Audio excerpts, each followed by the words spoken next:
Hi guys, welcome back to another episode of Unbalanced with me, Cerys Davage.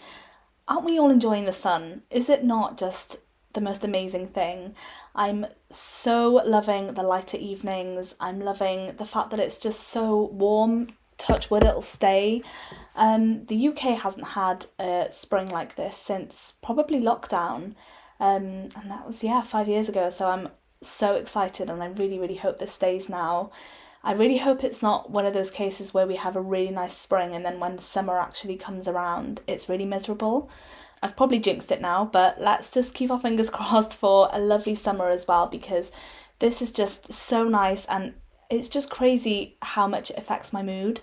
And just everyone around me, everyone just says that the fact that the sun is out and that it's warm and that the evenings are lighter again, it just really makes such a difference. So I'm hoping it stays because it is genuinely for the best.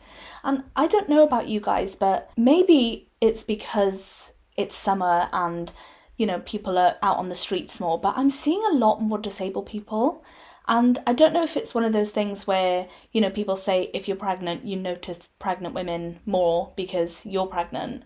So I don't know if that's the case for me, because I have a disability. I always have an eye out for a wheelchair or someone with crutches or whatever. But I'm seeing a lot more just diversity out on the streets, which is really nice. So I don't know if it's just that disabled people are finally coming out of hibernation, because I definitely am. But it's really nice to see that I'm not the only one. And sometimes I think when I'm driving down the street and I pass someone in like a mobility scooter, they might be thinking that they're the only person in the world with a disability or in a mobility scooter, whereas I'm passing them thinking that is so cool, I really want one. Or they have no idea that I actually get it and that I really kind of am jealous of them in a way. I really hope I get an electric wheelchair soon. I feel like I'm going to get my freedom back, and especially now that the weather is really nice, I want to be able to go out more without being tired and without letting my body limit what I do. I know it's a very long process to get an electric wheelchair, but once I do get one, it's over for you guys. Like, it's over for everyone. I will be unstoppable. I'll be out wheeling about, no one can keep up with me. I'll be the one saying, guys, hurry up, come on. I have to apologise, because not that you guys would care, or obviously you guys haven't noticed anything, but I have bought a stand for my mic because I noticed that my arms were getting really tired at the end of every episode holding up the mic like this. As much as I enjoy it, I feel like it would be nice to have a stand just to have a bit more freedom. And I spent the morning trying to set it up and I was so close to it being all ready to go. But I feel like there are some screws missing. Nothing was really fitting. The mic wasn't fitting onto the stand. It still wasn't looking quite right. And I just want to show off for you guys. I just want you guys to have a good experience watching the podcast. And I want to be a bit more comfortable with my arms as well. But I'm afraid it's not going to happen for this episode. Hopefully by the next one, we'll see. Keep watching, stay tuned and see if I manage to set up the stand by next time, because it'll be a nice little improvement to this video recorded podcast. And like I mentioned, I am definitely noticing that my arms are getting more tired. I think that's kind of a new symptom that's beginning to kick in, when I'm doing my makeup for too long, or if I'm there for ages trying to get my hair up in the right position and make sure that there's no bumps in my hair, and I'm there for ages trying to tie my hair up, I do notice that my arms get tired really quickly. So that is something that I'm a little bit worried about, because obviously my hips and my legs, they're past the point of no return, or whatever the saying is. I know that they are weak, and I heavily rely on my arms to kind of overcompensate for it, like getting up from chairs or tables. I do rely on my arms to kind of push me up from things, or if I need to bend down to pick something up, I use my arms to lean on something. Like, my arms are what keeps me going right now. So I do have a little bit of a fear of if my arms do end up as bad as my legs. I honestly don't know what I would do, and I know I'd be a lot less independent in that way, which is a kind of a segue into today's topic, which is a bit of a deep topic, okay? I am aware that this is going to be quite a deep topic, but I promise I will end on a positive note. Today's topic is fears for the future, and I have touched on this in a few episodes by now, the most popular episode being the realities of life with a disability. So I do recommend listening to that one, but I'm kind of going to dive into this topic a little bit deeper today. But first of all, let's catch up. I promised you guys an update from my Ireland trip with my choir. I did take my wheelchair and I'm so glad that I did. It was such a good trip. You know, the weather, we were quite lucky with the weather. It was really nice. I didn't end up using my wheelchair that much whilst we were in Ireland, just because where we stayed was actually not a walk away, it was more like a taxi journey away, so we ended up taking a lot of taxis, and once we got to somewhere there was always somewhere to sit down, and we would mostly stay there for most of the day or for a very long time before moving on to the next place, where I would take a taxi in between each place.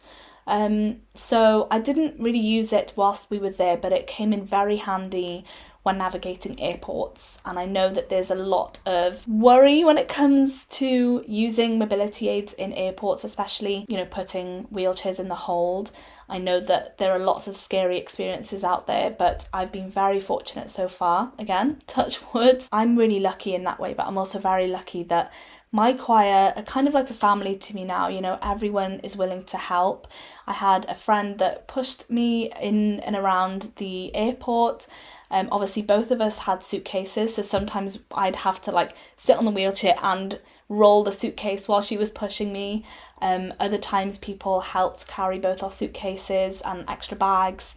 Everyone was just there around to help, and that's so important, and it just made me feel like less of a burden and an inconvenience to the choir, because everyone was just so chill with it. They were just so happy to help. One thing I struggled with was we took a coach to and from the airport. I kind of struggled to get onto coaches because the steps are so big and there's obviously no ramp or anything to get up there. So it took a village to get me onto that bus, you know, people pushing me, putting hands in questionable places just to push me up, but it did the job, and that is what's required to help me get up there, so I really don't mind, and I trust those people, so it's fine. But yeah, it went really well, and I'm really glad I did take my wheelchair, because even though I didn't use it much whilst I was in Ireland, it was just there, you know, just in case, and I had the peace of mind of knowing that I had that as a backup option if I was too tired or there was a lot of walking required, because prior to the trip I heard that there was going to be a lot of walking, so that's why I took it. But we ended up just using taxis because, yeah, they were very efficient, and some pubs we went to weren't quite accessible, you know, there would just be like a little step, which would have been really awkward for a wheelchair. And because of the festival we went to, it was a pan-Celtic festival, it was very, very busy, so I'm sure taking a wheelchair would have just required a lot of crowds having to shift about to make way for me, which would have been really nice, but again, I would have felt like a bit of an inconvenience. I would have felt a little bit awkward. So yeah, all in all, an amazing experience. I have posted about it on my main Instagram at Cerys Davage if you want to have a look at some pictures. But yeah, we are working now towards the Cerys Davage, which I did with my choir last year, and actually was the time I got glutened, and touch wood again, the last time I got glutened, which hopefully won't happen this year, or, you know, forever. That would be nice. But yeah, we are working very hard with rehearsals, so that's kind of what's taking over my life at the moment. So I have been prioritising work and my choir for a while now, you know, just for this next month or two. So I'm happy to share that I have hired another little editor for my podcast. His name is Alex, and his little editing company is called Brennan Audio, if you are interested. I really recommend. He's amazing. He also has a disability, so I think it's really nice that we are in this little bubble of disabled creators helping disabled creators. I think that's really nice. But yeah, he's honestly just saved me at this point, because I've just been so busy. To no one's shock, you know, I'm always busy, I'm always off doing something. We are approaching the end of May, which is Celiac Awareness Month, so I obviously have to acknowledge that as a celiac myself. I've been fortunate to do a little TV piece for it. to just highlight the amazing work that Celiac UK is doing to raise awareness and to help people in Wales and the rest of the UK get a diagnosis. Because let me just shoot out some stats for you. So 1 in 100 people have celiac disease, and only 36% of these people actually have a diagnosis, which is just a crazy statistic, especially considering how common it is now and how much people know about it. But I think there's still a misconception around celiac disease that it is an allergy or an intolerance. Even the other day, I rang a restaurant that I'm due to go to soon for a friend's birthday just to check their gluten-free menu. And the person I spoke to really tried their best, but they just thought I had some kind of an allergy, and they were like, oh, well, yeah, everything's kind of cross-contaminated, but if you've just got an intolerance, that's fine. I was like, well, no, I haven't. I've got celiac disease, which is not an allergy, it's not an intolerance, it's a lifelong autoimmune condition that's very serious, and I can't just risk cross-contamination. It is something I have to consider a lot. Yeah, that's just an example. I think a lot of people think that going gluten-free is like a lifestyle choice or just something that's not that serious, but actually it is, and going gluten-free probably saved my life. And obviously if a celiac isn't on a gluten-free diet, that could lead to some serious things, some serious other conditions developing, which we don't want. So if you think you have celiac disease, if you think you have some of the symptoms, or even not a single symptom, it is worth just getting your bloods done, just going to the GP, getting it checked, because you never know, especially if it runs in your family, because it can be genetic. Not me speaking like I'm a doctor or advertising celiac disease, but it is definitely something that's worth raising awareness for, especially considering how common it is now. I know so many people that have recently been diagnosed or are going through the process of trying to figure out if they've got it or not, so it is definitely something that people are aware of now and trying to eliminate if they are experiencing symptoms. If you're interested, I wrote an article and I did a little TV piece, and I can link the article in the podcast description if you want to give it a little read. I am actually going to try and finish my coffee whilst I'm recording, just because I always make a coffee and then just abandon it whilst I record, so I'm almost done. But guys, how cute is this mug? Let me show you if you're watching. Such a cute mug. It's from Tesco, £4, and it's pretty big. A lot of mugs are like tiny and you can barely fit any coffee in. This is a big old mug, so I recommend. I hope you appreciate the setup that I've done. If you are watching, once again, I hope you appreciate it. Despite there not being a stand, I tried to make the place look a little bit cute. Right, let's not get carried away. Let's not go on a million different tangents. Let's get to today's topic, which is fears for the future. And I am going to talk about hopes for the future as well. I'm going to end on a positive note, don't you worry. But fears for the future is not just something a disabled person experiences. We all have fears for the future. There's a lot of things in life to be worried about, to be anxious about. A lot of things could go wrong in life. Sudden changes happen in life that aren't expected and that kind of change the trajectory. I can never say that word correctly the first time. The trajectory of your future. But it is universal. Everyone has fears for the future. And I'll be acknowledging that, but also talking about things that people like me, a young disabled woman, goes through, just to kind of highlight that you're not alone. And obviously that's what my podcast is all about, bringing together a community, showing that you're not alone, that I have worries just as much as you do. But also I think there is goodness in just acknowledging that, and acknowledging that we are all in this together, despite all the worries and all the troubles and all the changes that we go through, especially as someone with a muscle wasting condition. Actually, I'm going to start with that, because there are a lot of things to worry about. There are a lot of fears that we have as people with LGMD or other conditions or disabilities or illnesses that kind of worsen over time. There is always going to be that fear of how bad am I going to get? When I was younger, I hadn't grasped the concept of my condition getting worse. All I really told people was that, I'm going to end up in a wheelchair at some point in my life. And It's funny that I say end up, because it doesn't necessarily mean that once I'm in a wheelchair my life will end. It will just look different, and obviously I will have lost a lot of things by then, a lot of independence, a lot of my mobility, but yeah, my life won't end. But that's kind of all I really grasped. That's kind of all I said to people, was that, oh yeah, I'll just like end up in a wheelchair at some point in my life, and it might be earlier than, the average older person that has lost their mobility because of age. But now that I'm actually going through the changes and meeting a lot more people with LGMD that are like further on in life, I do fear that more. I do kind of grasp the reality of it a lot more, and the fact that I won't just end up in a wheelchair, quote. I will lose mobility. I will lose some hobbies that I like doing. I know I've mentioned recently I love dancing growing up, and I won't be able to dance, and I can't dance the way that I used to. I know that there are different ways of doing that, but the way that I used to do it, I can't just break into a dance and jump around, and I can't go for a run. I've lost those, but that's not it. I will lose some more, and it's just little things that we constantly have to adapt our way of living to losing our mobility. And there is a sadness in knowing that we can't get that back. If we do lose something, we can't work harder, we can't work out more, we can't build up our muscle to try and gain that back. Once we've lost it, there's a chance that, the high chance that we will never be able to do it again.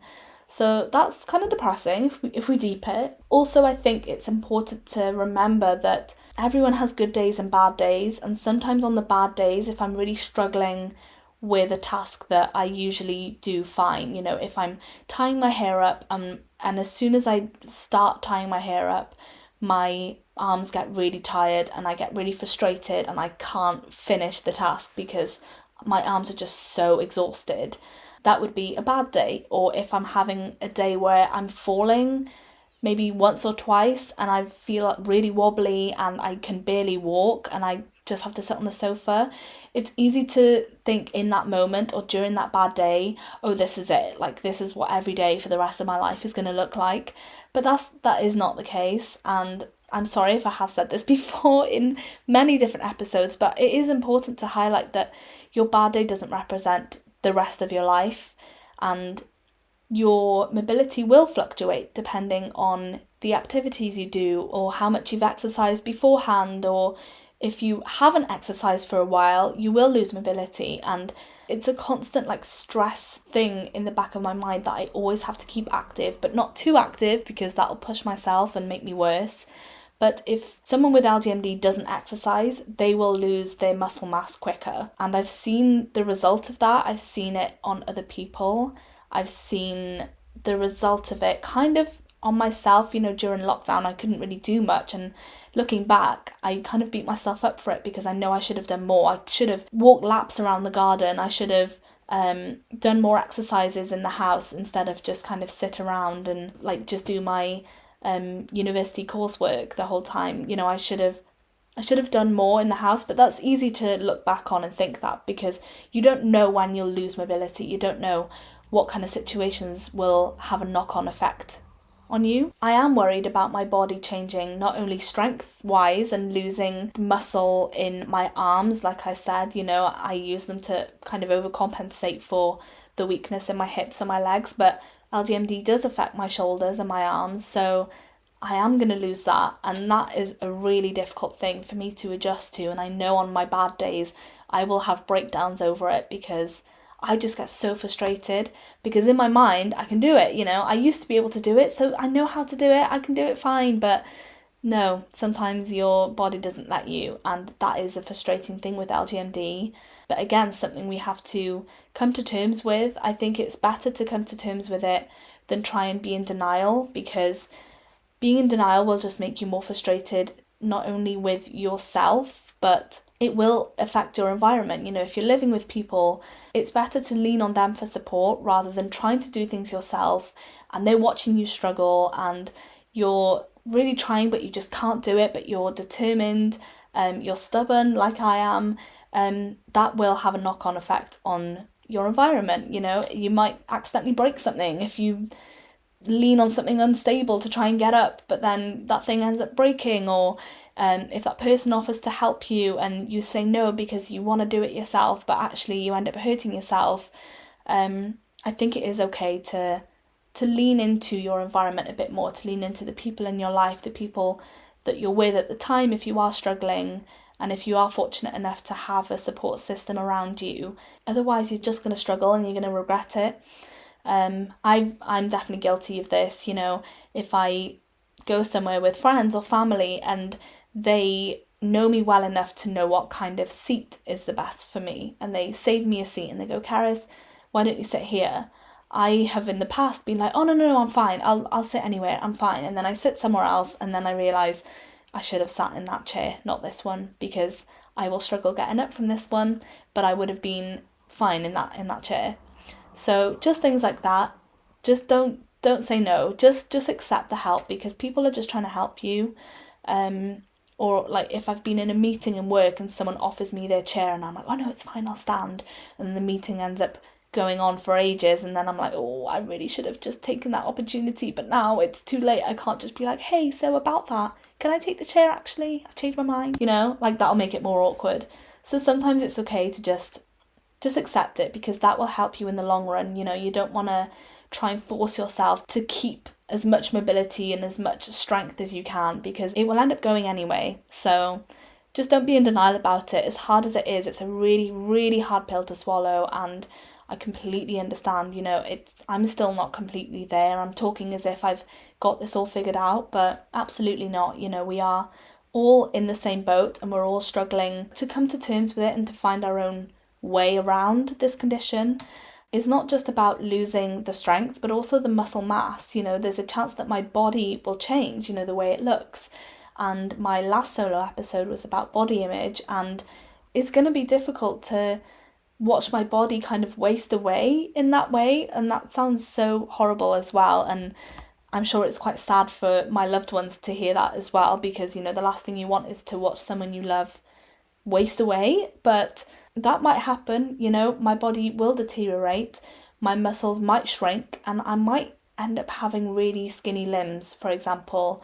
Right back to where I started before my celiac diagnosis, actually, when I was really anemic. Jokes aside, it is times like the summer or Christmas that you have family gatherings, or you meet up with people that you haven't seen in a while, and this is where I feel the effect that LGMD has had on me over the years, because I might meet up with someone I haven't seen since university, or since before university, or since I was a child, and they see me now, and obviously I'm much more deteriorated or much more progressed in my condition since the last time I saw them. So they're going to see the effect that LGMD has had on me. But I am determined to not have people pity me for it. I don't want people to look at me and be like, oh, gosh, you really are struggling now, aren't you? Or, oh, you definitely are much worse than the last time I saw you. Or I've definitely seen a change in the way that you do things. Yeah, and you think I haven't?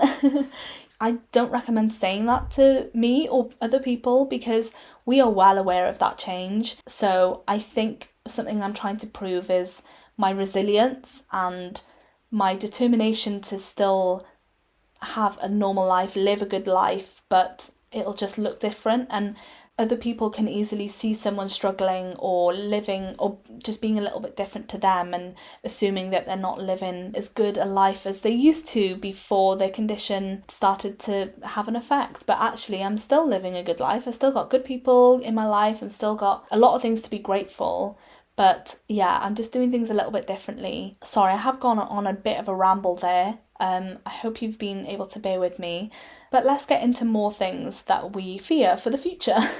So one thing I've mentioned a few times now is becoming a mother or starting a family. So obviously with LGMD, it's going to be difficult to go through pregnancy.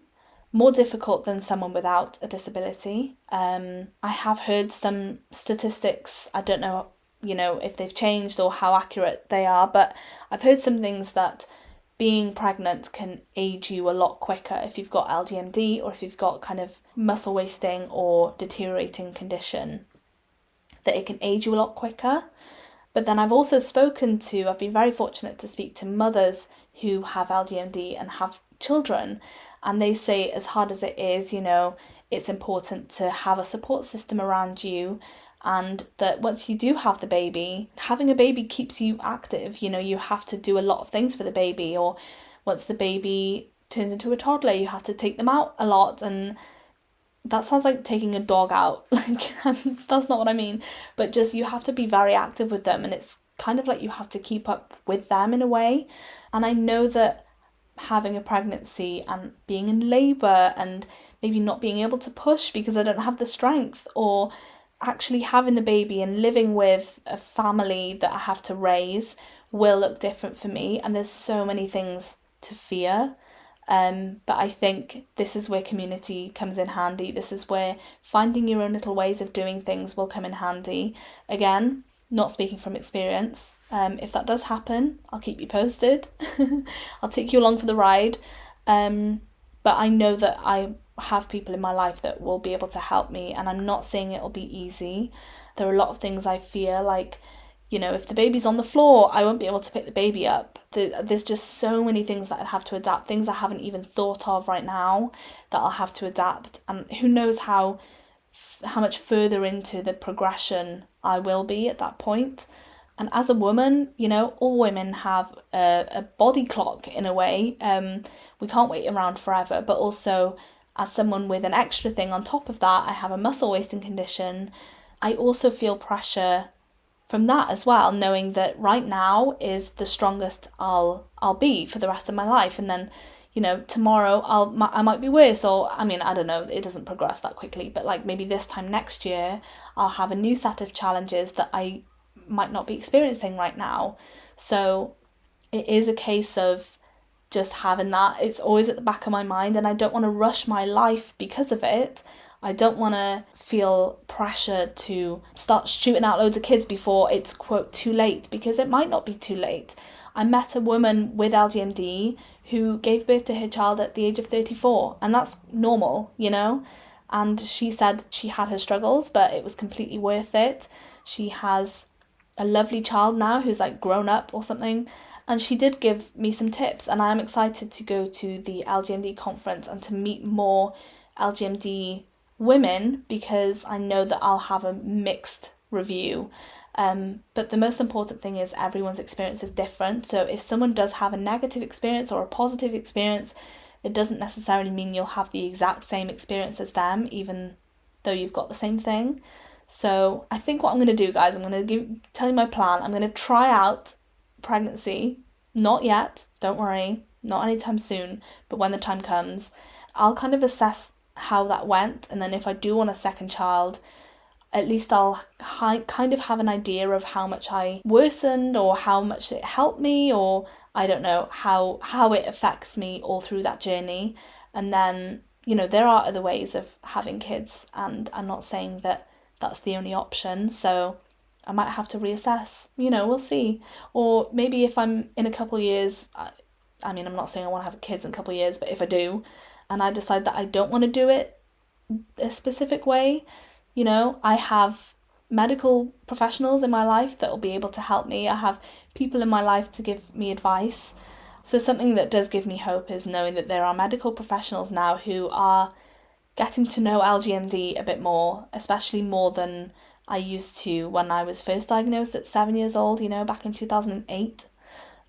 So I know now that, there are options and there are people to give you advice and to help you through it. I think having regular physio really helps me squash some of the fears that I have for the future, because I know I'm in good hands. I know I'm with people that can kind of guide me through the future and the deterioration a little bit. There are a lot of other things I haven't mentioned, like employment. Will I be able to have a job in the future? Will I have enough energy to have a sustainable 5-day-a-week job? Will I have to cut down on days because I might be low on energy all the time? Will I have to transition to working from home all the time? But that'll make me really lonely, because I know that having a full-time work from home job won't work for me. Relationships. I'm fortunate to be in a relationship, but, Tristan's also going to have his challenges with my LGMD taking over me in a way. He's going to have some challenges and might end up being my carer in the future, and that's something I had to kind of let him know right from the beginning. I know a lot of people struggle with dating, they struggle with making friends because of their disability and socialising, because it is really difficult for a lot of people with disabilities. So I know that that is something that a lot of people do go through as well. But I do believe that there will always be a way to overcome something just in your own way. And that might sound really naive. And I want to acknowledge that not everyone has it easy with a disability. It can be a really difficult thing to live with, and the fear can consume a lot of people. And I think if I overthought it too much, I would not want to leave my bed. But what keeps me going and what gets me out of bed is knowing that I only have one life and I want to live it to the fullest. I want to stay as active as I can. I want to make some memories, and I want to be old and look back at my life and be happy with what I've done, rather than letting the LGMD defeat me. And a lot of people say like, oh, let's fight against LGMD or something. Let's fight against the disability. That's not possible. You can't fight limb-girdle muscular dystrophy. You can't fight muscular dystrophy. You can't fight a disability, because there is, quite frankly, nothing you can do unless it's something that can be healed over time, which my condition isn't. So I think rather than fighting it, it's more about learning to live with it and learning to adapt things to it. And something I say quite a lot now is that life isn't different, it's just over. And there's a lot of things to fear, there's a lot of things to worry about that I didn't, but you do get used to it. You do get used to having to plan every time you go out, and that is exhausting. And that's something that I didn't have to do a lot growing up. I was so spontaneous looking back. My little sister just finished high school. Can you believe it? I'm still in shock, to be honest. But she's just done a pub crawl, which is what I did as well. It's kind of our school's tradition to go on a pub crawl all the way from the school right into the centre of Cardiff. And looking back, it's so much walking, and you're there all day going from pub to pub, walking across Cardiff. And I didn't look up the pubs once. I didn't look at the route before going when I was 17. I had no idea where we were going. I just kind of followed everyone, and that is really spontaneous. I could not do that now. I would have to look up every pub, whether or not they were accessible, how far they were from each other. Would I need to just get an Uber from one to the other if it was too far to walk? Because back then I could do it, but now I've lost that ability to be spontaneous and to just kind of go with the flow. And that was difficult to begin with, to adjust to, but you do get used to it, and you eventually have people in your life that understands that. Same with the celiac disease. If I go somewhere, I have to check that they have a gluten-free menu, and it doesn't end your life. It's a little bit inconvenient, but I'd rather do that and be at peace in my mind that I can still go out and have a good time and kind of know what to expect a bit more. And then there are some occasions, especially quite recently, where I've gone to places and assumed that they were accessible, but they actually weren't. And that just reminds me that actually I do need to check everywhere I go whether or not they're accessible, because despite it being 2025, some places are still not accessible. Another thing I think about a lot is, what if I fall and then I break my leg and then I actually can't ever recover from that? Because with LGMD, you can't have a cast like a normal person, because if you have a cast, that means that you can't exercise the muscle for a few weeks, and that is enough to make permanent damage. And for you never to be able to use that muscle again. So that scares me a bit. So again, touch all the woods that I'm not gonna break any bones, because I'm actually terrified of that now. I have broken a bone in the past, but I was lucky to just need a sling. But yeah, it is a scary thought. But anyway, comment below your fears, just to show that we're all in this together. We all have our fears, we all have our worries. Whether or not you have a disability, there are so many things to be anxious about in the future. But I guess what I can offer you for some peace of mind is that everyone is in the same boat when it comes to this, and it is better to just live it one day at a time and not worry too much if you can help it. I want to end this podcast on a bit of a lighter note, and just share my hopes for the future, because as many fears as I have, I also have many hopes for the future. I think the main thing is society is changing, and the way that society views having a disability is changing.